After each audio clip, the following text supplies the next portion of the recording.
Hello Raindrops, welcome to Govern Minute, Minutes That Matter. I'm Mr. A reminding you to take care of those big three, like and share this video, subscribe to this channel, and click on that notification bell so you know when our videos come out. As always, this video is dedicated to the glory of God who blessed this land. Last time we talked about the Declaration of Independence, and obviously the Declaration of Independence is way too long of a document to cover in one video, so if you haven't checked out the first part of the Declaration of Independence, please do so. Another thing I noticed after watching the video is when I held up and I said the Declaration of Independence, obviously this says the Constitution of the United States. But inside there is the Declaration of Independence, so I'm not crazy.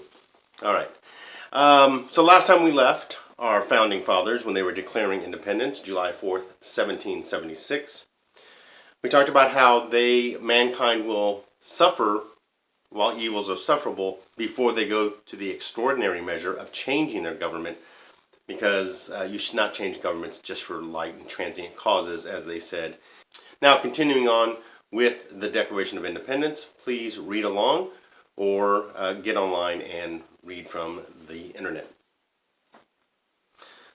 But when a long train of abuses and usurpations, pursuing invariably the same object, evinces a design to reduce them under absolute despotism, it is their right, it is their duty to throw off such government and to provide new guards for their future security.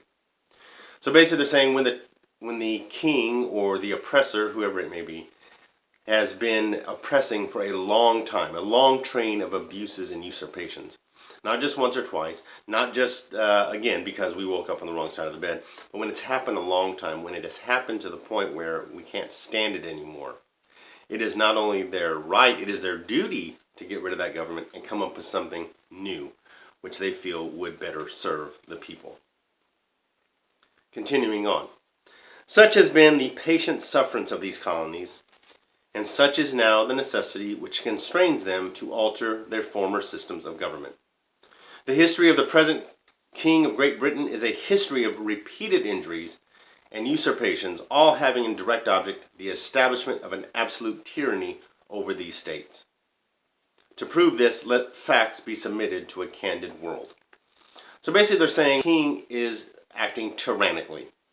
The king is not following the English common law, the rights of Englishmen in the colonies. Now, you got to remember, the colonies do belong to Great Britain, and so what these colonists are saying, what our founding fathers are saying, is that you're doing things to us that you would not do to people back in England, and yet we're all the same people.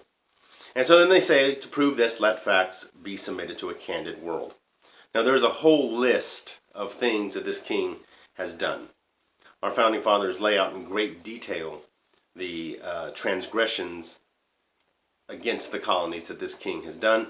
I'm going to read parts of them just to give you an idea how many there are. I'm not reading the entire complaint, just the main part of it. Continuing, he has refused his assent to laws.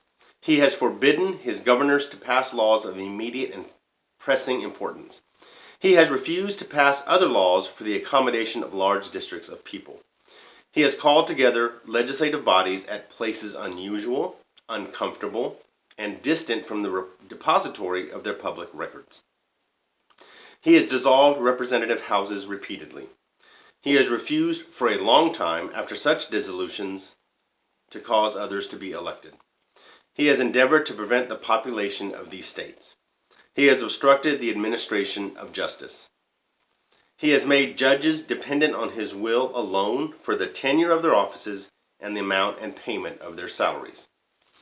He has erected a multitude of new offices. He has kept among us, in times of peace, standing armies. He has effected to render the military independent of and superior to the civil government, to civil power, He has combined with others to subject us to a jurisdiction foreign to our Constitution. He has quartered large bodies of armed troops among us, and he protected them by mock trial from crimes against the colonists. He has cut off our trade with all parts of the world. He has imposed taxes without our consent. He has deprived us in many cases of the benefits of trial by jury. He has transported us beyond the seas to be tried for pretended offenses. He has abolished the free system of English laws in a neighboring province. He has taken away our charters, abolished our most valuable laws. He has suspended our legislatures. He has abdicated government here. He has plundered our seas, ravaged our coasts, burnt our towns, and destroyed the lives of our people. He has constrained our fellow citizens taken captive on the high seas to bear arms against their country. He has excited domestic insurrections among us. He has done everything, and he probably ate puppies and kittens for breakfast too. This guy is a tyrant. This guy is unfit to be the ruler of a free people. Now, the colonists had all these complaints. What did they do about it? We'll tackle that next time on Governor Minute. Thanks so much for joining us today. I hope you paid attention because there will be a test at the next election. This is Mr. A reminding you that we, the people, are the government. We'll see you next time.